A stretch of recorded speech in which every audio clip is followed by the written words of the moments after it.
Paint chip dan kabel kusut adalah fitur yang dibawa pada Aria OG atau 2021. Kalau di Aria 2 ini apakah akan membawa sebuah perubahan? Seperti janji para capres di kancah perpolitikan? Biar gak panjang lebar, bumper dulu.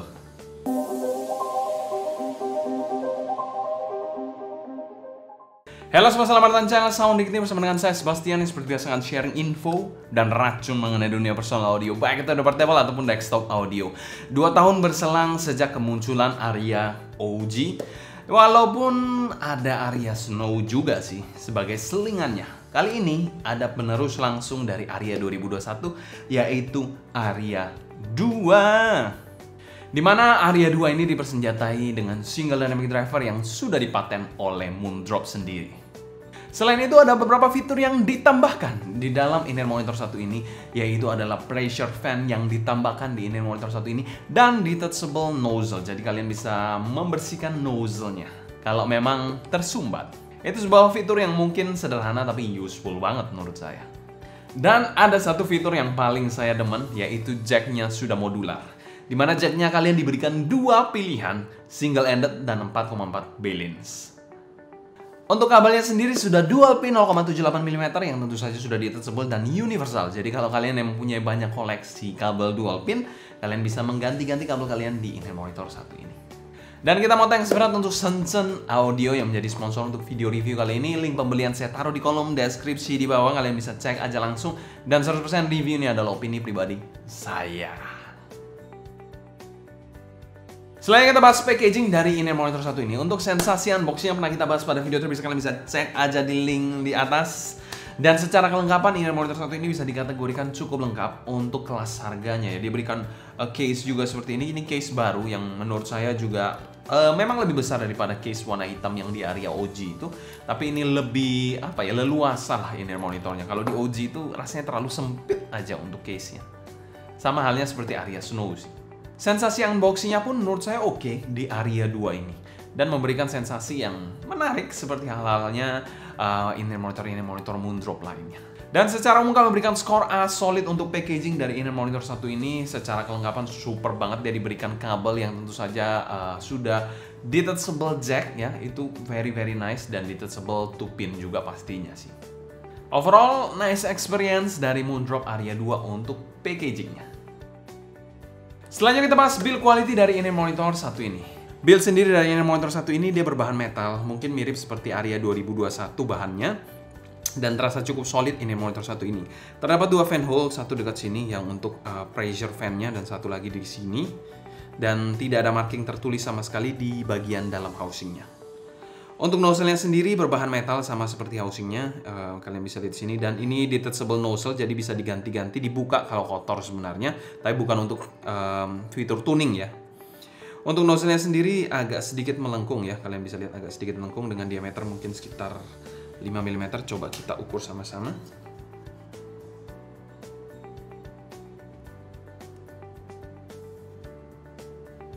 Ya, hampir 6 mm.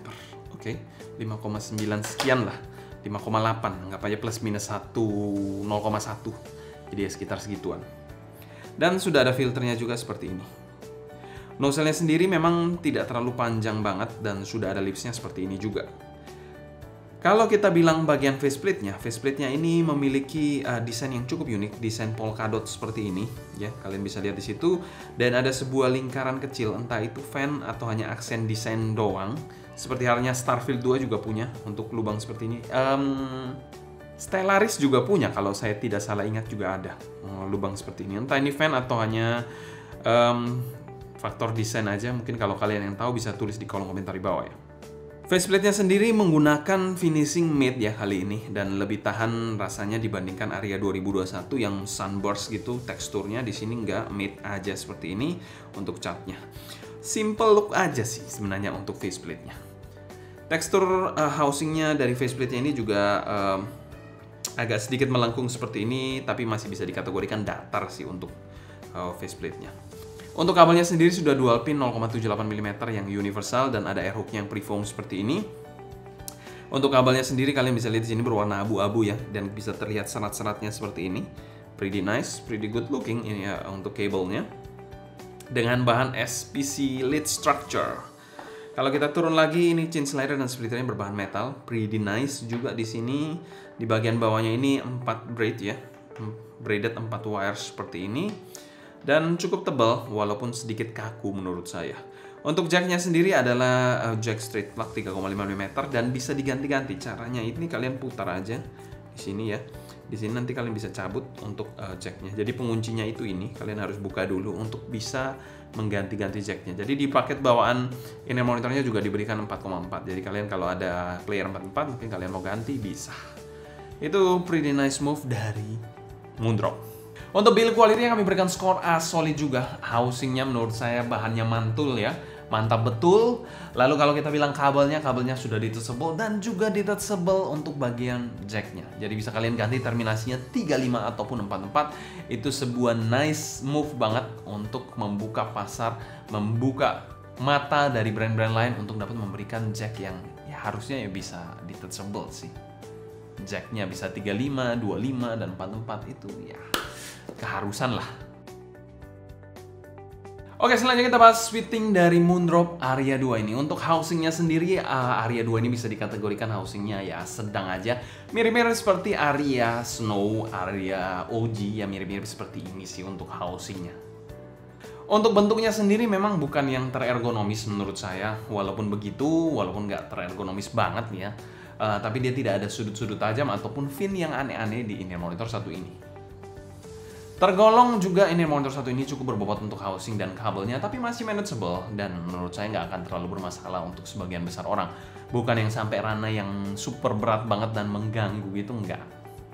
Untuk pemakaian sendiri adalah regular fit over ear seperti ini. Dan disclaimer di sini kita menggunakan AirTips bawaan dengan size M ya. Untuk kekedapan sih menurut saya biasa aja, agak sedikit kurang. Untuk gripnya digoyang-goyang gini juga tidak terkesan loose sama sekali. Cuma air guide-nya ini atau air hook-nya ini yang bisa agak keluar-keluar dikit gitu. Tapi untuk inner monitornya tetap sit tight di telinga kalian. Saya rasa untuk housing ini cukup versatile untuk semua jenis telinga sih. Dan Moondrop tidak pernah mengecewakan soal fitting yang versatile. Walaupun secara umum fitting dari Moondrop itu biasanya nggak terlalu super snug banget seperti halnya Aria yang lama, Kato pun itu bukan yang super snug, tapi poin positifnya dia tidak terlalu panas untuk jangka waktu pemakaian yang panjang. Apalagi Aria 2 ini sudah punya pressure fan ya, mengurangi pressure saat digunakan, itu juga salah satu poin plus menurut saya. Dan untuk skenario pemakaian di telinga saya nggak ada masalah, dan secara umum kami berikan skor B solid untuk fitting dari inner monitor satu ini. Selanjutnya kita bahas sound quality dari inner monitor satu ini. Arah suara dari inner monitor satu ini bisa dikategorikan suara yang agak mild V, ya VDSV target khas dari Moondrop lah. Mirip seperti Kato dan Aria lama juga sih. Cuma ada slightly adjustment biasanya dari inner monitor masing-masing dari Moondrop. Dimana dia bermain di bass yang agak sedikit di boosting dan juga upper mid to treble regionnya. Dan inner monitor satu ini tidak terlalu berat untuk di drive menggunakan smartphone sekalipun. Untuk suara yang saya suka adalah suara yang neutral mom sebagai preferensi untuk kalian juga. Oke, untuk suara dari inner monitor satu ini, bagian bassnya ini adalah bass yang fun tapi bukan yang bassy banget ya. Menjanjikan tekstur dede yang masih acceptable, impactnya oke dengan punch yang biasa aja menurut saya. Rumble-nya juga somehow agak terasa kurang di sini. Untuk speednya di sini so-so aja karena ada decay dari bassnya yang terasa. Dan secara kuantitas sih cukup oke lah untuk kelas under 1 jutaan, tapi bukan bass yang terbersih dan tergesit menurut saya. Kalau untuk kualitasnya sih memang tidak melebar ke bagian mid, tapi memang agak sedikit kurang rapi aja decay-nya. Ranah bass head sih masih 50-50 menurut saya. Eksekusinya untuk newcomer mungkin masih acceptable, bakal suka. Tapi kalau untuk kalian yang mencari bass yang rapi mungkin agak kurang suka. Dan ya itulah. Mungkin kalau kalian yang sudah mendengarkan inner monitor yang worth it ya di angka 1 jutaan mungkin agak kurang suka dengan bagian bassnya yang sedikit kurang refine dan rapi. Untuk bagian midnya di sini, midnya ini posisinya cukup pas, tidak mundur-mundur banget. Male vokalnya bodinya cukup oke. Untuk selera saya sih agak kurang tebel dikit dengan dinamika yang oke lah. Artikulasinya oke walaupun sedikit kaku dengan emosi yang sedikit kurang menurut saya. Presentasi male vokalnya ini cukup oke lah untuk Aria 2 ini. Kalau kita ke female vocalnya ini memiliki suara yang lebih forward dan lantang dengan artikulasi yang jelas dan emosi yang memberikan kesan sedikit agresif, tapi sedikit aja ya. Selebihnya sih bagus, semua jelas dan detail, nada-nada tinggi juga dapat di in-ear monitor satu ini. Female-nya masih tergolong cukup aman juga somehow untuk shouty-nya. Selain itu presentasi instrumennya agak terkesan sedikit laid back, tanpa terkesan menutupi vokalnya, tapi overall masih cukup detail sih instrumennya. Somehow mid-nya ini oke, male-nya rada netral dengan female yang lebih berani di in-ear monitor satu ini. Untuk treble-nya di in-ear monitor satu ini bisa dikategorikan pas sih, agak smooth dikit ya, dengan kesan string yang terasa masih sopan tapi ada kesan stringnya. Bukan yang super duper clean banget sih memang treble-nya, bukan yang refine banget juga, tapi main aman untuk treble-nya. Micro detailnya juga so-so aja dengan nuance yang agak kurang juga di in-ear monitor satu ini. Masih aman tentunya buat kalian yang sensitif terhadap treble di area 2 ini. Selain itu untuk sibilance-nya masih agak nyerempet-nyerempet dikit saat saya mendengarkan lagu Code Cool, jadi itu perlu kalian perhatikan. Dan secara keseluruhan tonalitas dari area 2 ini kami berikan skor B+, sebagai alternatif dari area 2021 yang bisa kalian pertimbangkan. Bassnya oke, mid yang nicely done, sama treble yang main cukup aman di in-ear monitor satu ini. Selain kita bahas teknikalitas dari in-ear monitor satu ini, presentasi dari in-ear monitor satu ini bisa dikategorikan presentasi yang cukup fun dan all-rounder menurut saya. Untuk timbernya menurut saya sih oke-oke aja, ya masih bisa dikategorikan ya oke, tapi bukan yang the best menurut saya. Masih kurang refine aja, masih kurang, ya harusnya bisa lebih baik kalau kita bandingkan dengan Kato masih bisa lebih baik lagi sih harusnya. Cuma ya beda harga bos, beda harga. Selain kita bahas soundstage dari in-ear monitor satu ini, soundstage dari in-ear monitor satu ini memang bukan yang super lebar banget atau super sempit banget, enggak. Untuk depth-nya sendiri agak sedikit kurang aja depth-nya, kesan 3D-nya kurang juga di sini. Dan kita bilang kalau tingginya ya B aja. Dan simply in-ear monitor satu ini menyajikan soundstage yang agak kurang bersaing sih di kelas harganya. Untuk detailnya dari in-ear monitor satu ini somehow juga so-so aja, bukan yang detail monster, mikro detail juga masih bisa, harusnya bisa dikeluarkan dengan lebih maksimal lagi sih. Untuk clarity-nya juga masih kelas oke aja, acceptable di kelas harganya, tapi ya kita bilang ini 2023, requirement dari 1 jutaan ke atas itu sudah lebih rewel. Kuping ini makin lama makin rewel, makin tahun makin rewel, minta harga lebih murah.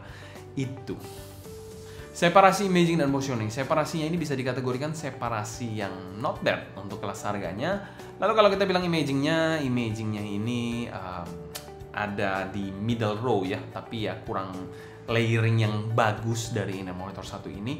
Jadi kayak ya stuck di satu tempat gitu, nggak ada kesan layeringnya yang mantep gitu, kurang ya. Dan juga positioning yang menurut saya ya oke saja, not really good, not really bad, ya kiri kanan sih simply-nya. Dan secara umum kami berikan skor B solid untuk teknikalitas dari in-ear monitor satu ini. Sebenarnya untuk harganya sendiri kalau kita bilang di 2023 memang masih acceptable, tapi harusnya bisa lebih baik sih. Setelah kita bahas pro dan cons dari in-ear monitor satu ini. Cons dari in-ear monitor satu ini adalah, ini mungkin agak subjektif. Menurut saya suaranya agak boring ya. Untuk kelas ya VDSP mundrop-mundropan seperti ini agak sedikit boring. Sudah banyak kita makan, mendengarkan, lalu dicekoi ya. Intinya dengan target-target dari mundrop seperti ini. Untuk pro-nya dari in-ear monitor satu ini yaitu jack-nya modular, jadi bisa kalian ganti 35 ataupun 44, dan itu sebuah move yang gila banget dari mundrop. Saya tidak expect mereka bakal memberikan jack modular sih. Pro yang kedua yaitu kelihatannya fitur cat ngelupasnya bakal hilang di area 2 ini. Menyedihkan sekali, itu adalah fitur yang betul-betul ikonik banget di area 2021 padahal. Untuk pro yang terakhir yaitu nice case. Case-nya ini juga sebuah improvement yang menurut saya bagus, dimana case-nya ini lebih proper dibandingkan case dari area Snow, area 2021 ataupun Starfield itu terlalu kecil case-nya. Dan ini menurut saya yang lebih proper dan lebih pas lah untuk dijadikan sebagai case. Untuk value for money dari area 2021 ini kami masukkan pada kategori fair value dan kami berikan skor B-. In-ear monitor pasaran yang suaranya B aja sih. Oke, selanjutnya kita bandingkan area 2 ini dibandingkan dengan Orivetti OD100 yang beberapa waktu lalu kita sempat review juga. Oke, di sini kita akan membandingkan dua ini monitor. Di sini ada Aria 2 dan di sini Orivetti OD100. Di Aria 2 ini dia memiliki fitur yang menurut saya lebih baik jika dibandingkan OD100 ya. Dimana dia memiliki jack yang modular 35 dan 44, itu fitur yang mantep banget menurut saya. Dan fitur yang useful banget buat kalian yang memang sudah serius main di dunia audio portable ataupun desktop audio. Untuk rentang harga sendiri memang Aria 2 ini mungkin sedikit lebih mahal jika dibandingkan dengan Orivetti ya, untuk posisi sekarang ini harganya. Kalau untuk suara sendiri, untuk bagian bassnya Orivetti ini memiliki bass yang lebih tipis, lebih cleaner ya, dibandingkan Aria 2 yang bassnya lebih ada impact-nya, walaupun tidak se-clean OD100 ini. Di Aria 2 juga bassnya ini lebih fun jika dibandingkan Orivetti OD100 ini. Lanjut ke bagian mid-nya, di Aria 2 ini terkesan lebih fun dan tebal untuk bagian mid-nya dibandingkan OD100 ini yang terkesan lebih tipis dan lebih bright jika dibandingkan dengan Aria 2. Tapi somehow juga lebih clean mid di OD100 ini. Untuk female-nya sendiri di OD100 sedikit lebih agresif dan tipis suaranya jika dibandingkan dengan Aria 2. Yang lebih warmer overall untuk presentation-nya. Untuk treble-nya sendiri lebih keluar dan berani di OD100 ini dibandingkan Aria 2 yang terkesan lebih smooth dan less fatigue ya. Untuk long listening saya lebih sarankan Aria 2 ini karena di sini lebih detail, lebih clean, ya somehow juga lebih tipis, sedikit lebih agresif suaranya jika dibandingkan dengan Aria 2 kalau kalian mencari suara yang lebih aman dan nyaman untuk long listening session. Sama-sama not bad in-ear monitor, dan kalau kita bilang dari segi harga yang masuk lebih selera saya sih mungkin ini. Saya bisa milih ini. Kalau Aria 2 sih yang oke lah. Kalau kalian masih newcomer, mau coba yang all rounder yang tidak agresif, Aria 2 bisa kalian jadikan pilihan. Kesimpulan, Aria 2 ini membawa pembaruan yang bagus menurut saya. Tapi bukan dari segi intangible-nya, dari segi tangible, fitur, lalu juga estetika, dia pembaruannya mantep sih. Tapi untuk faktor intangible-nya, suaranya menurut saya agak sedikit kurang greget aja suara atau upgrade-nya. Jadi ya gitu sih, suaranya B aja menurut saya di tahun 2023 ini. Kalau ini tahun 2021 ini pasti bagus banget, tapi karena ini sudah 2023, setahun 2 tahun berselang, udah goodbye sih suaranya. Selera makin rewel. Mungkin sekian dulu sharing saya mengenai Aria 2 ini. Kalau kalian suka jangan lupa subscribe, klik tombol like, follow Instagram, TikTok, and Discord kita @sounding ini agar kalian tidak ketinggalan audio terbaru mengenai dunia audio portable dan desktop audio.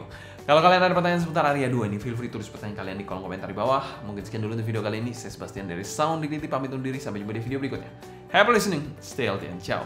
Apakah nanti akan ada Aria 2 versi yang kayak Snow gitu? Ya kita nggak tahu, kita tunggu aja. Biasanya Moondrop itu sering ngeluarin ini monitor yang side grade gitu. Ya kita tunggu aja. Kayak Blessing 2, ada Blessing 2 Dust. Ini lagi menunggu Blessing 3. Kita menunggu Blessing 3 Dust juga, itu menarik banget sih. Ya kita nanti lihat sama-sama aja karena Moondrop cukup agresif ya di akhir-akhir tahun ini.